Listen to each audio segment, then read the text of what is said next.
नमस्कार मित्रों, astro talkies में आप सभी का बहुत बहुत स्वागत है। आज कुछ बुध देव की चर्चा की कर ली जाए। तो बुध देव क्या है? वह ग्रहों के राजकुमार होते हैं। यह हरियाली का प्रतीक होते हैं, खुशहाली के प्रतीक होते हैं और इनके विषय में अगर कहा जाए तो बहुत अगर शरीर के रूप में देखें तो यह दांतों को प्रेजेंट करते हैं, आपके गर्दन को प्रेजेंट करते हैं, कंधे और त्वचा यानी कि स्किन का संबंध बुध से होता है।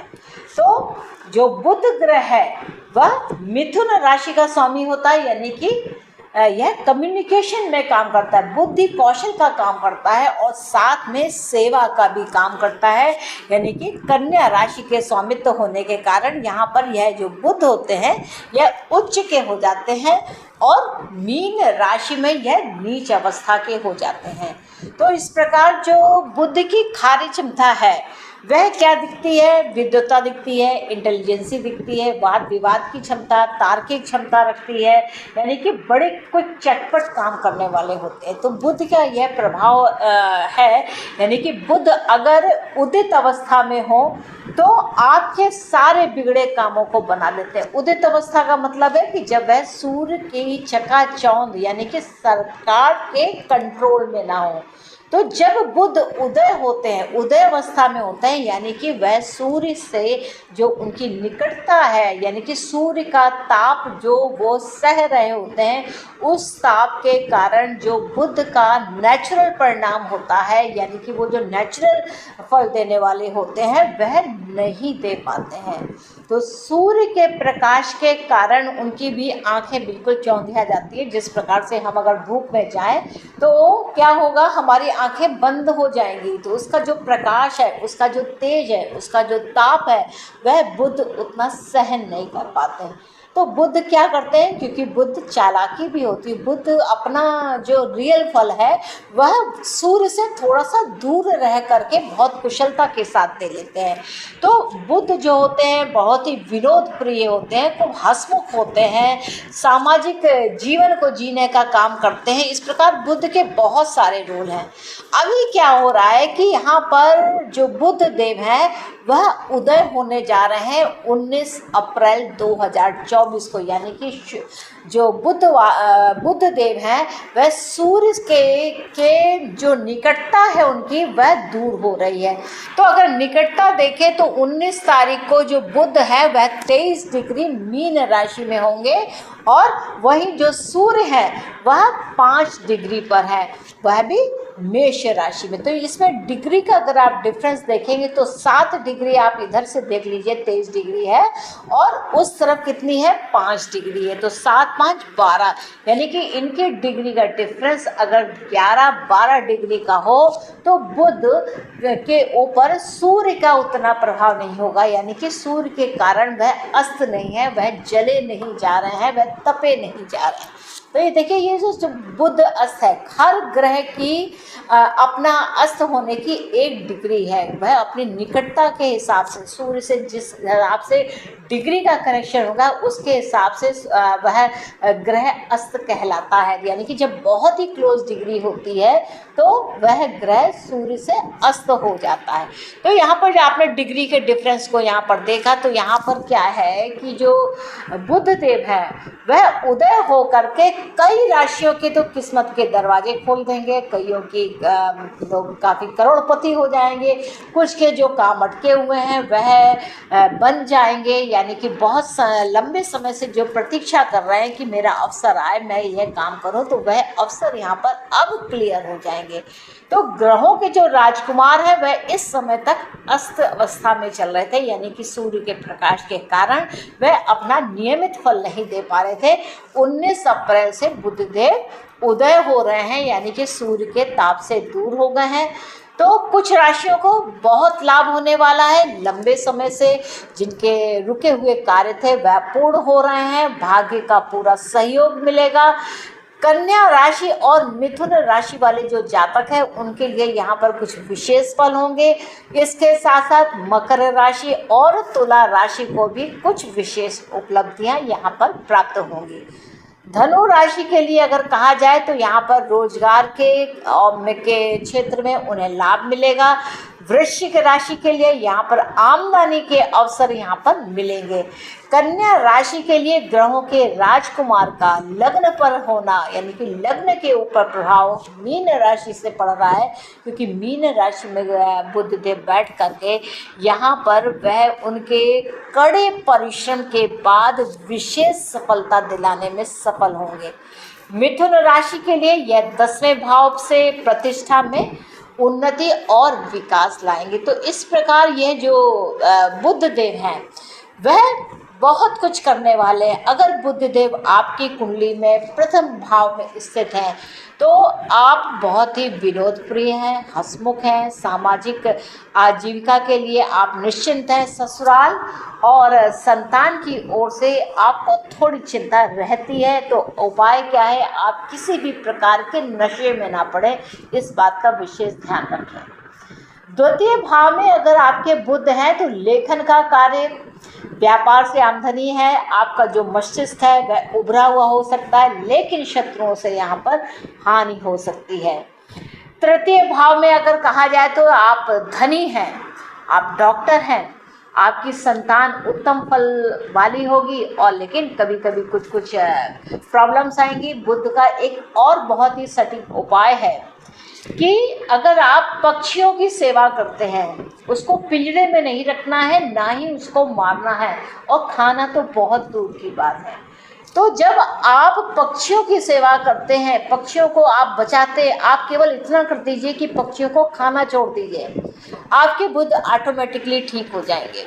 तो ये एक बहुत विशेष रेमेडी है। साथ साथ अपने दांतों की विशेष देखभाल रखें। जब भी कभी आपको लगता है कि आपकी दांत में प्रॉब्लम हो रही है तो आप समझ जाइए कि आपके बुध में कुछ कमी है। तो बुध की कमी को दूर करने के लिए आप सेंधा नमक से मंजन कीजिए। जब आप सेंधा नमक से आप मंजन करेंगे तो आपके दांत ठीक होंगे, उसके साथ साथ आपकी बुद्धि भी ठीक होगी। उससे बुध ग्रह मजबूत होते हैं। और हरा शाक सब्जी खाएं। ये कुछ ऐसी रेमेडीज हैं जो हमेशा कारगर होती हैं। चतुर्थ भाव में अगर आपके बुध है तो आपको माता का सुख और राजकीय सम्मान मिलता है। ऐसे में आप क्या किया करें कि एक तो स्वर्ण का कुछ ना कुछ आप पहने, साथ में केसर का आप तिलक लगा सकते हैं या हल्दी का तिलक लगा सकते हैं। आप ऐसा काम करेंगे तो आपका जो प्रभाव है वह बढ़ेगा। पंचम भाव में अगर आपके बुध है तो आपकी सृजनात्मक जो शक्ति है, वाणी की जो संबंधित जो ओज है, जैसा आप बोलते हैं, आप बिना लिखे आप बोल सकते हैं, ऐसी क्षमता होती है। आप तर्क में निपुण होते हैं, न्यायप्रिय होते हैं, ज्योतिष में विशेष रुचि होती है और आपको एक विशेष प्रकार की प्रवीणता मिलती है जब पंचम भाव में बुध होते हैं। षष्ठ भाव में जब बुध होते हैं तो आप ईमानदार होते हैं, उच्च श्रेणी के वक्ता भी होते हैं, प्रबुद्ध व्याख्याता होते हैं, तर्कशास्त्र में निपुण होते हैं। अपने जो आपके प्रतिद्वंदी हैं उन्हें किस तरीके से हराना है इस बात की क्षमता रखते हैं। इस बुध के छठे भाव में होने में यहाँ पर मार काट नहीं होती है, यहाँ पर बुद्धि कौशल के द्वारा हराने की क्षमता होती है। तो तर्कशास्त्र में निपुण होते हैं और लेखन का कार्य बहुत ही कुशलता के साथ करते हैं। यहाँ पर क्या है कि शुभ कार्य के समय आप लड़की या किसी कन्या की सेवा करें, यानी कि कन्या के लिए आप यहाँ पर अगर कुछ दान पुण्य करते हैं, उसके विवाह में सहयोग करते हैं तो आपको यहाँ पर लाभ मिलता है। साथ में अगर आप चांदी धारण करते हैं तो इससे भी आपको काफ़ी लाभ मिलता है। अगर बुध आपके सप्तम राशि में है तो आपके जो सहयोगी हैं वह सलाह मशवरा आपको बहुत देंगे। आपकी कलम बहुत तेज़ी से कम्युनिकेशन का काम करने वाली है और परिस्थितियों को जो आपके विपरीत हैं उनको अनुकूल कैसा किया जाए इसमें आप सफल होते हैं। तो इसके लिए एक विशेष उपाय है कि आप पन्ना धारण करें तो उससे आपको बहुत लाभ मिलेगा। अष्टम भाव में अगर आपके बुध बन जाते हैं तो यहाँ पे थोड़ी सी प्रॉब्लम्स हो जाती हैं। आप दांत के रोगी हो जाते हैं। बहन बुआ बात से संबंधित जितने भी रिश्ते हैं, बहन बुआ बेटी, आपकी मौसी चाची मामियाँ जितने भी हैं, उनसे आपके जो संबंध है वह कष्टपूर्ण हो सकते हैं और स्वभाव में थोड़ी सी कर्कशता भी हो सकती है। यहाँ पे आप एक क्या उपाय कर सकते हैं कि आप दुर्गा की पूजा किया करें, साथ में साबुत मूंग का यथाशक्ति दान दें और एक चांदी का छल्ला धारण करें। नवम भाव में अगर बुध है तो आप अपने से ज़्यादा अपने फैमिली का आप ज़्यादा चिंता करते हैं। और यह जो भाग्य है, क्योंकि भाग्यस्थान में है, तो वह 34 वर्ष के बाद ही पूर्ण भाग्योदय हो सकता है। यहाँ पर आपको लोहे में लाल रंग की गोली अपने पास रखनी चाहिए। लोहे की एक लाल रंग की गोली ले लीजिए और उसको पेंट करा करके अपनी जेब में रखिए, तो ऐसा रखने से आपके भाग्य में उन्नति होगी। दसम भाव में अगर आपके बुध होते हैं तो आप बहुत ही नीतिगत हैं। आप ठेकेदारी का काम कर सकते हैं और यहाँ पर आपको सलाह दी जाएगी कि आप हर प्रकार से शाकाहारी बने, क्योंकि जब आप शाकाहार का जितना आप ग्रहण करेंगे उतना ही आपकी जो प्रतिष्ठा है वह समाज में बढ़ेगी। और या अगर आपके जो बुध है वह एकादश भाव में होते हैं तो आपका उच्च कुल में विवाह होता है, यानी कि वहाँ से काफ़ी लाभ मिलता है। और 34 वर्ष के बाद ही आपको अचानक से बहुत सारी सफलता होती है और उन्नति आपकी होती है।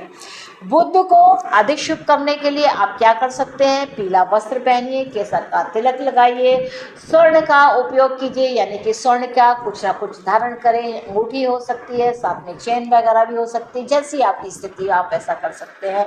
और द्वादश भाव में अगर आपके बुध हैं तो यहाँ पर क्या है, आप काफ़ी व्यय करने वाले हैं। आप रोगी भी हो सकते हैं जिसके लिए आपको अस्पताल में जाना पड़े। आपकी कन्या, आपकी बहन, आपकी मौसी, बुआ आदि जो ऐसे रिलेशन है, यानी कि जैसे मौसी है, बुआ है, बहन है, बेटी है, उनसे जो रिलेशंस है वो थोड़े कष्ट में हो सकते हैं। और इन कष्टों से बचने के लिए आप अपनी बहन बेटियों को यथाशक्ति आप उनकी सहायता करें। जब भी आपको लगे कि आप कुछ दे सकते हैं तो उन्हें आप अवश्य दीजिए, क्योंकि ये दान का भी भाव है। तो आप जितना दान करेंगे उससे आपको उतना ही लाभ मिलने वाला होगा। आपको उपाय क्या है कि माथे पर आप केसर का तिलक लगाइए और थोड़ा कम बोले, कुत्ता आप पालन कर सकते हैं और स्वर्ण धारण करें। इसके अलावा आप क्या कर सकते हैं कि आप गणेश जी की पूजा करें, दुर्गा की स्तुति करें और बुध से संबंधित जो वस्तुएं हैं उनका दान भी कर सकते हैं। बुध के संबंध में जो ऐसे टूल्स भी आते हैं, जैसे ज्योमेट्री बॉक्स है, तो जिन बच्चों के पास ज्योमेट्री बॉक्स नहीं है उनको आप यह दान कर सकते हैं, या किसी अनाथालय में आप कुछ शिक्षा से संबंधित जो चीज़ें हैं उन्हें आप उनकी आवश्यकता के अनुसार वहाँ पर दान कर सकते हैं। और एक बहुत ही सुंदर सा मंत्र है, वह बुद्ध का मंत्र है, इसका भी आप जाप कर सकते हैं यथाशक्ति, जैसे आपकी रुचि बने और जैसे आपके पास समय हो। वह मंत्र है, ध्यान से सुनिएगा। ओम ब्राम ब्रीम ब्रौम सहा बुद्धाय नमः। इसका आप जप कीजिए। आप कम से कम 11 बार तो करिए ही, और अधिक से अधिक कोई सीमा नहीं, आप कितना भी कर सकते हैं। तो मित्रों, ये बुध के विषय में कुछ एक ऐसी टिप थी जो आप लोगों को काफ़ी सहायता कर सकती है। आशा करती हूँ कि आपको मेरा यह एपिसोड अच्छा लगा होगा, और आपने मेरे इस एपिसोड को अगर एंजॉय किया है तो कृपया चैनल को लाइक कीजिए। मेरे एपिसोड्स आपको पसंद हैं तो कमेंट करके बताएं कि आपको ये एपिसोड्स कैसे लगते हैं, और अपने मित्रों के साथ, अपनी फैमिली के साथ इसे शेयर भी करें, यानी कि आपको शेयर का जो लिंक है उसको शेयर करना है। तो मित्रों, मुझको आज्ञा दीजिए, मिलते हैं नेक्स्ट एपिसोड में किसी और सुंदर से विषय के साथ। तब तक के लिए नमस्ते।